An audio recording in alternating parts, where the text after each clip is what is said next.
இந்த பீக்கங்காய் வாங்கினது வந்து 10 நாளைக்கு மேலே ஆகிடுச்சு. ஃப்ரிட்ஜில் அப்படியே தூங்கிட்டு இருந்தது. எப்போ பீக்கங்காய் எடுத்தாலும் பீக்கங்காய் செய்யாதீங்க அப்படின்னு தான் வரும்.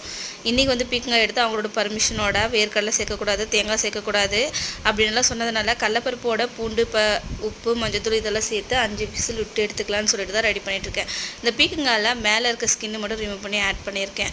அரிசியும் ஊற போட்டாச்சு. வீட்டில் இருக்கிறதுனால அப்பப்போ சுட ஏதாவது செஞ்சுட்டே இருக்கணும். அதனால் இன்றைக்கி ரொம்ப ஹாட்டாக இருக்கிறதுனால ரொம்ப சிம்பிளாக செஞ்சுக்கலான்னு சொல்லிட்டு ரைஸும் பீக்கங்காய் கூட்டு மட்டும்தான் செஞ்சுருக்கேன்.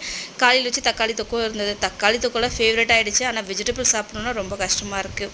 கடாயில் எண்ணெய் சேர்த்து சீரகம் கடுகெல்லாம் பொரிய விட்டுட்டு வெங்காயம் பச்சை மிளகா கருவேப்பிலை இதெல்லாம் நல்லா போட்டு வதக்கிக்கிட்டு 2 தக்காளி பழம் எடுத்திருக்கேன். அதையும் கட் பண்ணி பொடியாக அதில் சேர்த்து நல்லா வதக்கிக்கலாம்.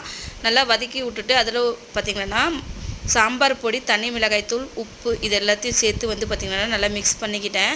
நான் எப்படி வரும்னு நினச்சேன், ஆனால் டேஸ்ட் வேறு லெவலில் இந்த தக்காளி வதங்குற அளவுக்கு அப்படியே விட்டுட்டேன். இப்போ பார்த்திங்கன்னா நல்லா வெந்து வந்திருக்கு பீக்கங்காய். ஒன்று அதிகமாக பீக்கங்காய் மட்டும் நல்லா மசிச்சு எடுத்து அப்படின்னா வந்து நம்ம தாளித்து வச்சுருக்க தக்காளியோடு சேர்த்து கொஞ்சம் நேரம் அப்படியே கொதிக்க விட்டுட்டு கொஞ்சமாக லாஸ்ட்டாக கொத்தமல்லி தூவி இறக்குனா இதோட கிரேவியும் திக்னஸ் நல்லா இருந்தது. டேஸ்ட் வேறு லெவலில் இருந்தது. டிஃப்ரெண்ட்டாக ஸ்மெல்லாக இருந்தது, நல்லா இருந்தது.